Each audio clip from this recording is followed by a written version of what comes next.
Hello and welcome back to my latest video. Today we're going to be talking about my Ford Fiesta EcoBoost wet belt change. Now, anyone who owns a Ford with this belt, with this particular engine, with this particular belt needs to be aware of this problem because it's quite an interesting and unpleasant issue, but this is my experience when I got the belt changed. Hopefully you'll be familiar with my previous YouTube videos with a combined total of near 100,000 views. Thank you everyone. So you've seen my Fiesta. This is the 1 litre EcoBoost 3-cylinder engine version. I think most people in the UK and probably Europe are somewhat familiar if they know their Fords, so they know what engine I'm talking about here. My one is the 99 horsepower version. This has, as we've just discussed, the infamous wet belt on the EcoBoost engine where the belt snaps due to a lack of maintenance, oil, you name it. It's a very delicate thing. Everyone says about this being the wet belt, but actually there are two belts. There's a cam style belt for the cams at the top, and there's an oil pump belt. These are both wet belts. They both get covered in oil during the process of the engine running, but we're just going to call them the belt for simplicity. And my Fiesta, well, the belt needed changing, so I needed to get it changed, and Ford say this needs doing every 10 years or 150,000 miles. Dates and percentages, so this is kind of important. The book says change the belt at 10 years or 150,000 miles, as I've just said. I changed mine at 7 years and 92,000 miles. I changed mine early because I was just getting a bit nervous reading these posts online. Everyone who has researched this issue will know of the multitude of issues and postings online on Reddit about this particular issue. But if we look at my numbers, therefore the belt was changed 30% sooner than Ford suggested. And in terms of mileage, it was done 40% sooner than Ford suggested. Obviously we take the smallest number, so I changed 30% sooner than was suggested by the Ford schedule.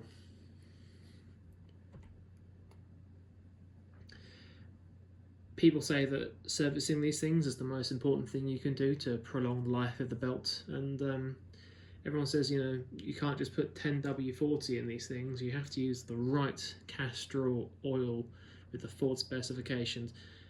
The bottle even says engineered for EcoBoost engines. You must use the right stuff.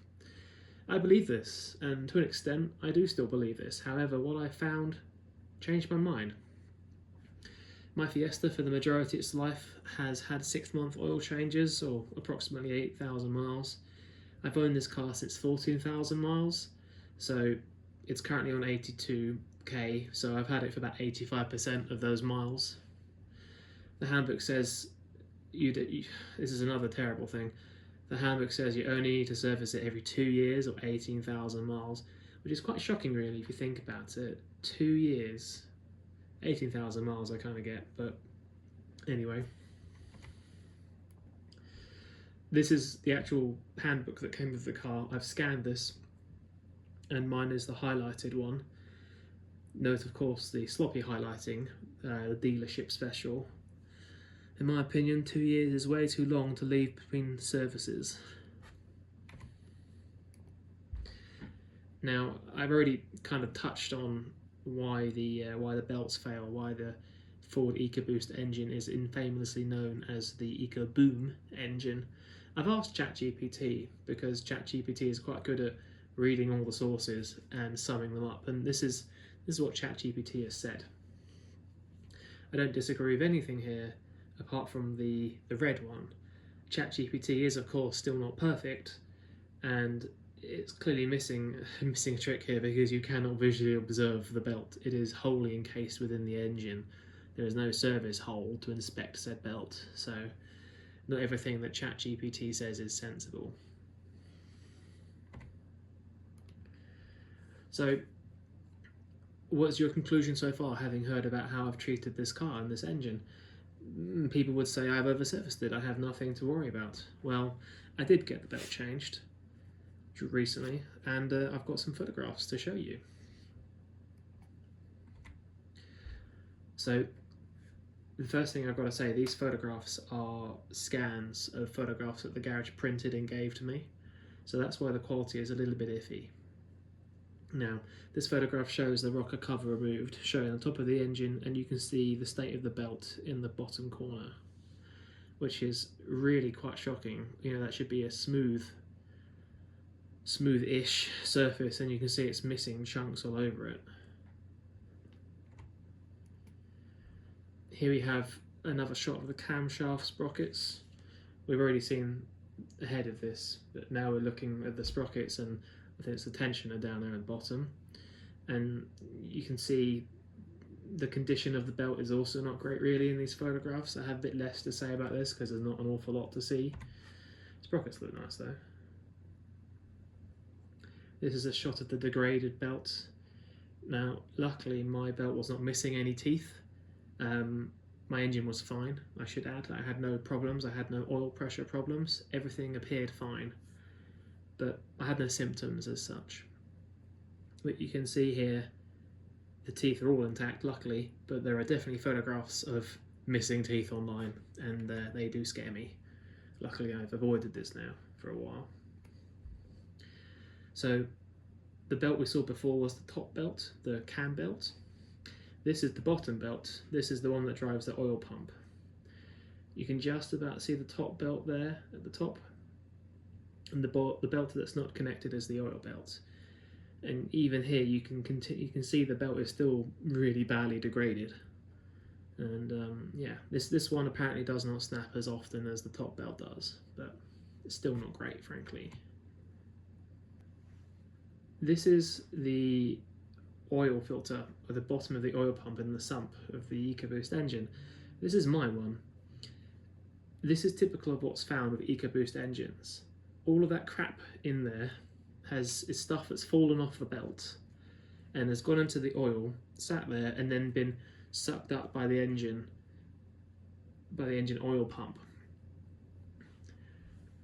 The problem is that this stuff ends up in the oil in the sump and it gets filtered out by the strainer, so the strainer's doing its job. The issue is if the strainer gets too blocked, then the engine will be starved of oil very quickly, and this will basically write off the engine in time. And it's subjective how long that time is, because obviously you have the low oil pressure light, but some argue by the time you've seen that, with the EcoBoost engines being as delicate as they are, that it's basically over. You know, might as well just sling it into We Buy Any car. We'll talk about that later. So this is a shot of the new belts being installed. The belt towards the rear is the oil belt, oil pump belt, and the belt towards the front is the cam sprocket belt. Hopefully I'll get reasonable mileage out of these belts as well, because I'll pay to have the job done, and it should be another 80,000 miles or so before I have to think about this again, so that'd be nice. This is the cleaned up belt cover that makes up the side of the engine. You can see the dipstick tube, you can see the sealant where everything's where this cover is mated to the engine block. It has to be sealed because there's obviously oil splashing about in here.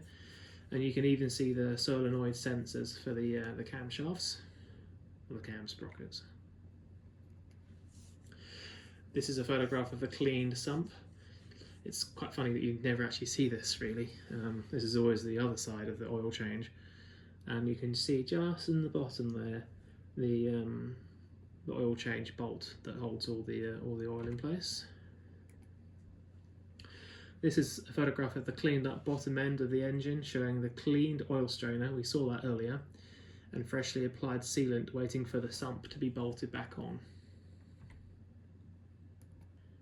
And finally, while you were there, it's not that much more hassle to do the water pump too while you're there, so this was also included on the list of things that was done.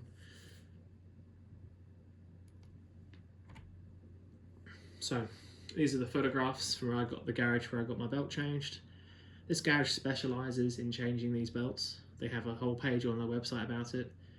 This job also involved changing the oil, obviously, wet belt, the coolant, and other bits, filters, so it's a service item too really.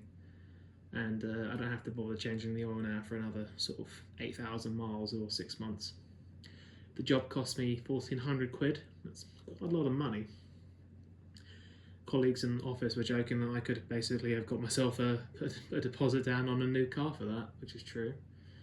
And the garage was very kind enough to give me the old belts, so we'll have a look at those shortly as well. So this is the belts off that car. We just looked at the photographs of it. The garage was kind enough to give me the belts so we could have a look at them. They don't look very exciting. They're in the bag because they're covered with oil. But when you look at the actual texture of the belts, they just look terrible. This is the oil belts, the oil pump belt. This is the cam belt. I mean, just look at that. It's actually shocking that this was spinning around in the engine at 3,000 RPM most days for a good couple of minutes. And if we just shake the bag, you can actually see particulates, little pieces have already come off the belt. It's only been in here for a few days, and I'm already seeing the belt shedding crap.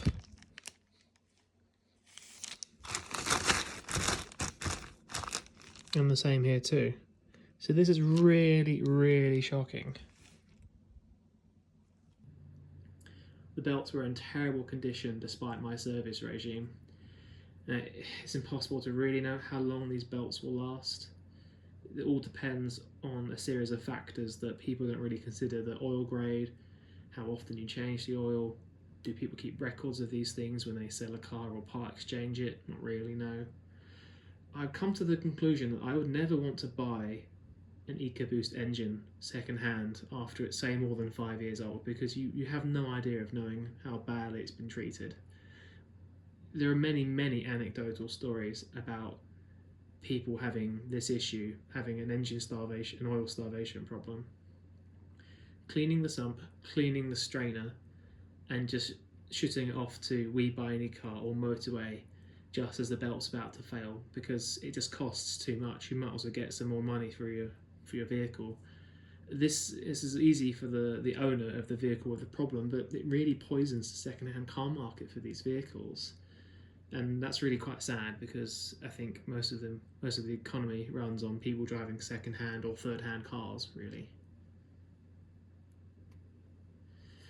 So that's it. Thank you for watching my little slideshow, and I hope you have found this interesting. I'm sure if you're watching this video, you're doing other bits of research too to understand the EcoBoost engine.